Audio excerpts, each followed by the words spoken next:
السلام عليكم ورحمة الله وبركاته.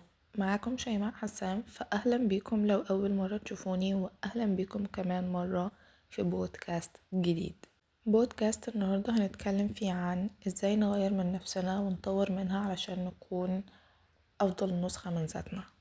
اتكلمت في مواضيع كده كتير قبل كده، وكنت عاملة لكم سلسلة موجودة على القناة بعنوان رحلة تشافي. هسيب لكم اللينك بتاعها في صندوق الوصف، لأن السلسلة دي مهمة جدا لكل إنسان حابب يغير ويطور من حياته بشكل أو بآخر.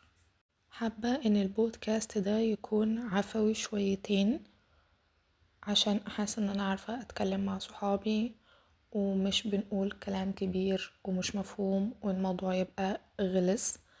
إلى جانب اعذروني لأني أخدة دور برد مأثر على صوتي، فحاسة إن الموضوع مش ألذ حاجة، ولكن أنا حابة أسجل لأني بقالي مدة طويلة ما اشتغلتش، فليه لأ. وبصراحة لأني متحمسة إني أسجل في الوقت الحالي. المهم، علشان ما أطولش عليكم أكتر من كده، فيلا بينا نبدأ بالخطوة الأولى.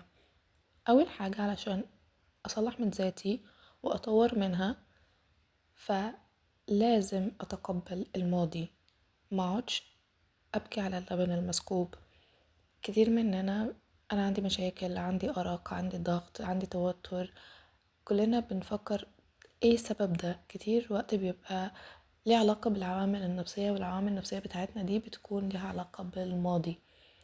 كتير وقت هنلاقي في مواقف بتحصل في حياتنا بشكل مباشر أو غير مباشر، هنحس إن في حاجة بتيجي من الماضي في اللحظة الحالية، برغم إن هي ملهاش علاقة تماما باللي احنا بنمر بيه. ده اللي هيجي على بال أي حد، ولكن الماضي بيبقى ليه دور كبير في الحاضر بتاعنا وكمان المستقبل. فأول حاجة علشان أغير وأطور من ذاتي للأفضل لازم أتقبل الماضي. الماضي حصل وعدى، مش هعرف أرجع للماضي مرة تانية وأعدله، وكتير من الماضي ده ما بيبقاش لينا دخل أو أثر كافي لأن احنا نعرف نعدل عليه، لأن احنا بنبقى مثلا أطفال، حاجة خلاص ما كانش عندنا وعي كافي للرد، ما عندناش وعي كافي لأن احنا نغير أو نطور أو بشكل أو بآخر. خلاص يعني هو كده كده ماضي، كده كده عدى. ولكن اللي بيكون بإيدينا إن احنا نعدله بجد هي من لحظة إدراكنا بأنه في وجع عمال يدينا تنبيه كل شوية أنا لسه موجود، عشان أعدل على الماضي يبقى نصلح من اللحظة اللي احنا فيها. أنا دلوقتي عندي مشكلة ما، خلاص الماضي إذا ما عادش موجود، أنا لازم أطور من اللحظة الحالية. الماضي أنا ما كانش ليا يد فيه، ولكن حاضري أنا ليا يد فيه. الماضي ما كانش عندي الوعي الكافي ولا ثقافة الرد، أنا في الحاضر حاليا لو ما عنديش ثقافة الرد أقدر أتعلمها وأتدرب عليها وأكون أفضل نسخة من نفسي. كذلك لازم أتقبل ذاتي أيا كان شكلها وأيا كان وضعها، ما خليش كلمات الآخرين تأثر عليا بشكل أو بآخر. على سبيل المثال، التنمر دي حاجة احنا بنمر بيها تقريبا طوال الوقت إن كنا أطفال أو كبار، ولكن هي الفكرة في التقبل. معلش، اللي بيتنمر عليا ده إما إنه مثلا بيتنمر على شكلي، أولا لازم أبقى عارف إن شكلي مش أنا اللي اخترته، بغض النظر عن العناية بالنفس كشكل، بس يعني أنا اللي أقصده من كلامي مش أنا اللي خلقت نفسي، إذن أنا ماليش تدخل في ده. كونه هو بيتنمر فهو بيتنمر على شيء من صنع الخالق، فدي حاجة مش بتاعتنا، ولكن أنا عليا أن أنا أتقبل في الأول وفي الآخر دي حاجة بتتحط في ميزان حسناتي. ثانيا، ما أضايقش نفسي أو روحي بكلمات بتتقلي من ده، لأن دي حاجة مش بإيدي أني أصلحها أو أعدلها. ثانيا، أنا لازم أتقبل شكلي أيا كان، اللي هو لازم أقنع نفسي أن أنا جميلة أيا كان، تخينة، رفيعة، طويلة، قصيرة، بيضة، سمراء، أنا جميلة بكل حالاتي. وهنا هنيجي لنقطة الثقة بالنفس. يمكن كنت برضو عملت لكم حلقة كاملة بنتكلم فيها عن الثقة بالنفس. ثقتي بنفسي هتخليني قوية، مش هتخلي أي كلمات سلبية تأثر فيا. الشخص اللي بيتنمر هو بيشوفني بعينيه، هو حر، دي عينه، أهم حاجة أنا شايفة نفسي ازاي. قيسوا على ده أي حاجة تانية ممكن تضايقكم أو تعكر مزاجكم. مفيش حد يستحق او يستاهل الا القريبين، بس لو حد قريب قوي ليا اصلا مش هيحب انه يضايقني او يوجعني بشكل او باخر، لان احنا دايما بنحاول نسعى ونطور من علاقاتنا، ان كان قرايب، ان كان صحاب، ان كان زمالة عمل، بس ايا كان العلاقات اللي حوالينا دايما بنسعى لان احنا نخلي علاقاتنا بالاخرين طيبة. بس مش معنى ان انا بحاول اخلي علاقتي بالاخرين طيبة يبقى انا اتقبل انتقادهم ليا على سبيل نفسي، انه لا، الشخص اللي هيفضل طول الوقت يديني طاقة سلبية لو ينفع اعمله ديليت من حياتي، طب ما انا اعمل كده، ايه اللي يخليني او يجبرني ان انا اتحمل الطاقة السلبية اللي باخدها؟ احنا نفسنا اعز واكرم واكبر من ان احنا نتحمل ده، وقتنا اغلى واسمن من ان احنا نفضل ونوقف حياتنا لان احنا نزعل ونعيط ونضايق روحنا ونفكر ازاي ممكن نرد على السلبيات دي. احنا حياتنا مشغولة فيها حاجات كتير اهم بكتير من اني اقعد اعيط علشان انسان قال لي كلمة سلبية. انا عندي احذف الانسان كله من حياتي، ولا انا اقعد اعيط واضيع من وقتي ومن طاقتي ومن مجهودي علشان خاطر انسان لا يستحق. مع احترامي لجميع الناس طبعا، بس لو الانسان ده محتاج مني تقدير بجد هو المفروض كذلك يقدرني. وعلشان ما نطولش اكتر في النقطة دي، فخلينا نروح للخطوة التانية وهي خطوة الكتابة.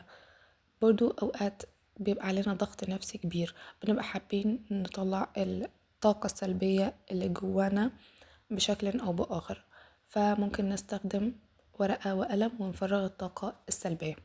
دي الطريقة الاولى للكتابة. الطريقة التانية ان احنا نستخدم اسلوب الامتنان، ان احنا نجيب ورقة وقلم ونكتب الحاجات اللي احنا ممتنين ليها في حياتنا، ان كانت اشياء، ان كانت اشخاص، ايا كان نوع النعم اللي في حياتنا فاحنا بندونها. لو احنا ما كناش عارفين نكتب ايه بالظبط، ففي موقع بنترست ابسط حاجة واسهل حاجة ممكن نستخدمها ان احنا نجيب من هناك اسئلة للتدوين، وبيبقى عندنا مثلا 30 سؤال، فاحنا كل يوم بنجاوب سؤال. فدي عادة لو اضفناها لحياتنا هتفرق جدا في نفسيتنا، وهتفرق جدا في شخصيتنا، وهتفرق جدا في تطويرنا لحياتنا. الطريقة الثالثة والأحب على قلبي وهي اكتشاف الذات، وده هيبقى برضو من خلال مجموعة من الأسئلة. أنا كنت عملت لكم حلقة كاملة كنا بنتكلم فيها عن الموضوع ده، برضو موجودة في سلسلة رحلة التشافي. أي حاجة هنتكلم عنها في البودكاست ده غالبا هتبقى موجودة في سلسلة رحلة التشافي للناس اللي مهتمة. عشان مفضلش أكرر الموضوع كتير هتلاقوها موجودة في صندوق الوصف.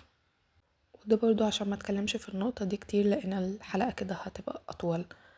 رقم 3 وهو تحديد الأهداف. بكل بساطة لكل منا هدف، ما اعتقدش ان في انسان ما عندوش هدف. احنا بنشتغل على اهدافنا علشان نغير ونطور من حالنا وحياتنا لأفضل نسخة. كتير وقت احنا بنبقى اوكي، انا في دماغي الحاجة الفلانية عايزة اعملها، ولكن دماغنا ما بتبقاش قادرة تسجل ده بشكل كويس. احنا لما بنجيب ورقة وقلم ونكتب الهدف بتاعنا، فبنقسم الهدف الكبير لأهداف صغيرة، هدف طويل المدى ومتوسط وطويل المدى، وبحطهم بطريقة تكون قدامي، وباخد الخطوات المناسبة في كل مدى منهم علشان أنا أبقى شايفة أنا بتحرك إزاي، أنا فين، وصلت فين، ورايحة على فين، تبقى الصورة واضحة. لأن برضو كل ما بمشي في الطريق كل ما في حاجات بتوضح احنا ما بنبقاش شايفينها من نقطة البداية.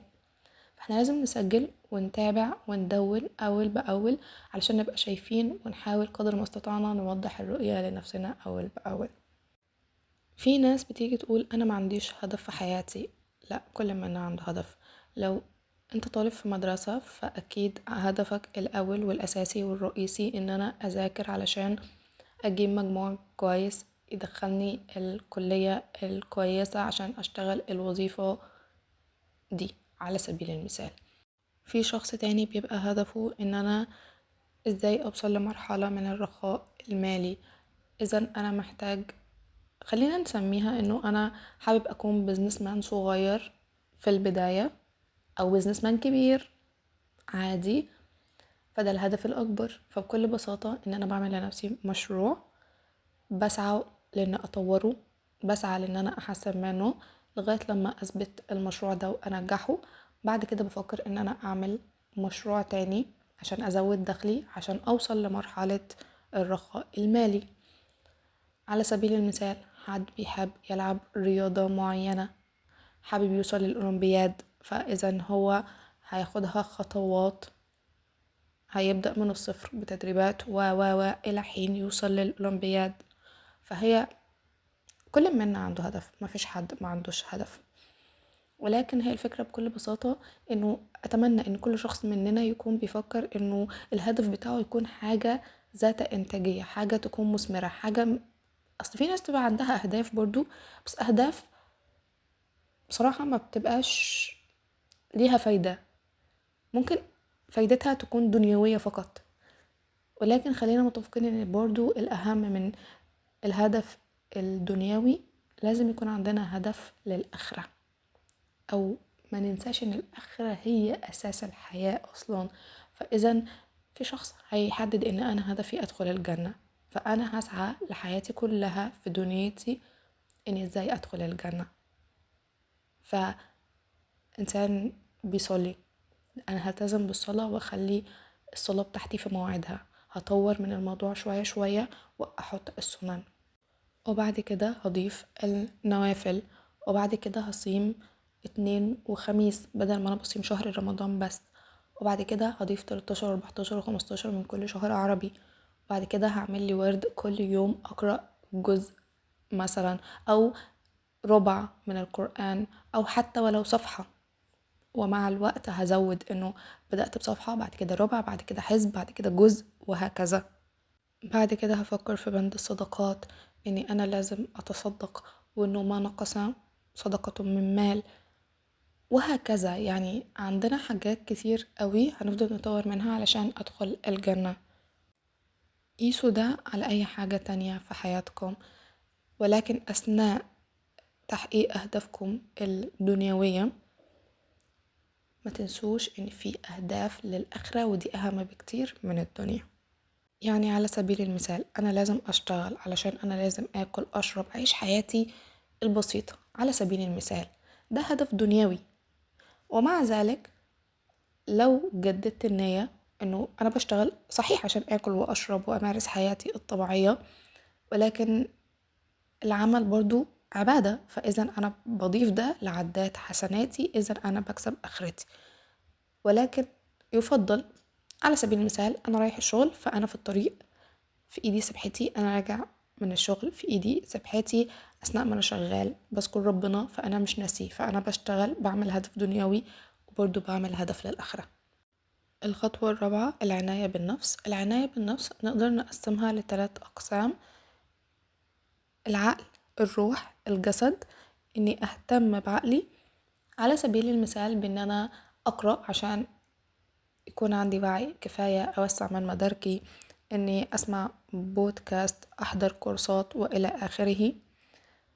ومش هكتر كتير في النقطة دي، لان انا لو اتكلمت عن موضوع العناية بالنفس هطول كتير قوي، وتقريبا برضو كنت عملت حلقة عنه قبل كده اصلا. بعد كده الحاجة التانية وهو اني اهتم بروحي بالعبادات، صلاة، صوم، زكاة الى اخره. نيجي للخطوة الثالثة في العناية بالنفس، وهي العناية بالجسد. دي الفقرة اللذيذة والممتعة بالنسبة لأغلب الناس، لأنه ما أعتقدش إن فيش حد ما بيحبش يهتم بشعره، بشكله، بجسمه، إن كان الظاهر أو الداخل منهم. يعني مثلا الأكل الصحي ده حاجة بتبقى تغذية، ولكن من داخل الجسم، من الشكل إنه الغسول، السيروم، مش عارف ايه الحاجات الكتير دي، فكل الناس بتحب تعملها ده كده كده. النقطة دي انا مش هتكلم عنها كتير، لان برضو اغلب الناس بتحب ده وهتعرف تعمل ده بشكل متقن قوي. الحاجة الخامسة واللي كتير من الناس بتبقى خجولة انها تعملها، معرفش ليه، يمكن لانه بيبقوا واخدين مبدأ عزة نفسي منعاني، معرفش. بس بكل بساطة احنا لما بنكون مشغولين في حياتنا او عندنا اكتر من حاجة بنمارسها على مدار اليوم، طبيعي ان هيبقى في حاجات بتتم تأجيلها، ممكن يوم، 2، اسبوع، شهر، بسبب قلة الوقت. وده بيسبب لنا ضغط. يعني احنا برضو المهام الكتير اللي احنا بنقعد نحطها على نفسنا بتضغطنا نفسيا، انا إيه اللي يجبرني؟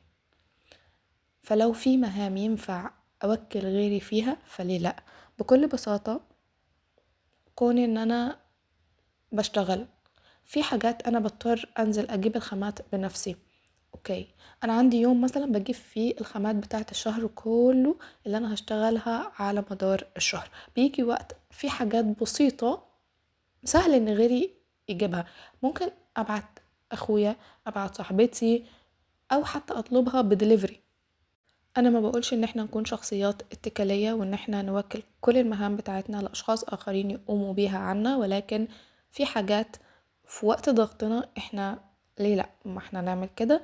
ده هيوفر علينا الضغط التوتر، وفي نفس الوقت هبقى كسبت وقت وما سوفتش او مطلت في حاجة هي مثلا ممكن تكون مهمة ولكن اجبارا عليا بأجلها. الخطوة الأخيرة في رحلتي لاني اطور من نفسي واكون افضل نسخة منها لازم اكون شخصية مرنة، لازم اكون صبورة، لازم اكون حد لين هين، لان هتيجي ضربات كتير قوي في حياتنا. يعني الحكي والتخطيط يمكن بتكون خطواته اسهل بكتير من اني اقوم واللي هو خدت قرار اني انا هعمل دلوقتي، لانه انا عندي حاجتين بيتحدوني دايما في كوني بفكر اني اطور من ذاتي. على سبيل المثال انا عايز اقوم اصلي، شخص ما بيصليش قرر انه خلاص هيصلي، بكل بساطة عايز يقوم يتوضى عشان يصلي، الشيطان يقوله طب احنا دلوقتي اخر اليوم هنستفاد ايه، خلينا من بكرة نقوم ناخد شاور لذيذ، نفوق نروق على حالنا ونبدأ صلاتنا من وقت صلاة الفجر. انا مش هقولك خليك لغاية الصبح، لا احنا هنبدأ من صلاة الفجر. الشيطان ذكي جدا لان هو يدخل لنا بدخلات وثغرات كده تودينا في 60 داهية، بس احنا زي الهبل بنمشي وراه عادي جدا. ففي اللحظة دي انا اللي هو اوكي فرقت ايه النهاردة من بكرة، طب لا انا هقوم دلوقتي. اذا انا خذلته هو مش هيقدر يعمل لي حاجة، بس انا لو قبلت فادي اول دروب واول عقبة حصلت في حياتي. مثال تاني، انا معايا شغل، معايا منتجات المفروض ان انا اقوم اشتغل عليها واظبط المتجر بتاعي، ومعايا حاجات مفروض اغلفها عشان اسلمها، اتصل بالمندوب، اتفق مع العملاء، وفي كركبة وهكذا. نفسي مش عايزة تشتغل، بكل بساطة هتيجي خلينا في وقت تاني على ما توصل لنا الطلبية الفلانية نبقى نظبط المتجر بالمرة، فمش لازم دلوقتي، طب لما خلاص خليها في وقت آخر. يبقى بدل ما انا هتصل بالمندوب الصبح خليها داخل النهار عشان اعرف اتصل بالمندوب واتصل بالعملاء واظبط حالي وحياتي ودنيتي والدنيا تبقى لذيذة. انا اجرب مني ان الوقت ده هيبقى مناسب اصلا، ممكن يحصل لي دروب من حيث لا ادري والموضوع يقف. طب ما انا دلوقتي فاضية، ايه اللي يجبرني لان انا استنى لبكرة او استنى للحظة الجاية اصلا، او حتى لو بعد دقيقتين يعني كده كده فاضي دلوقتي، ما ابدأ من دلوقتي عشان برضو اجبر نفسي ان انا مش هسمع كلامك، لان بكل بساطة اوقات نفسنا بتسحلنا.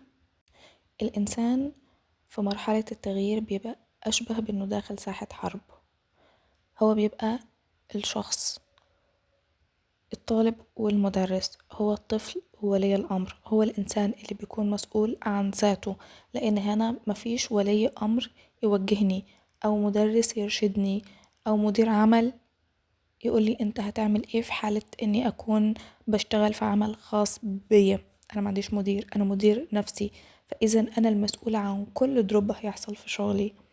اتمنى لكل شخص منكم حابب يطور من ذاته انه يتحلى بالصبر عشان يكسب نفسه ويكسب وقته ويكسب حياته. وعلشان ما اطولش عليكم اكتر خليني اقول لكم ان احنا بكده يكون وصلنا لنهاية الحلقة. اشوفكم في حلقة جديدة، كونوا بخير والى اللقاء.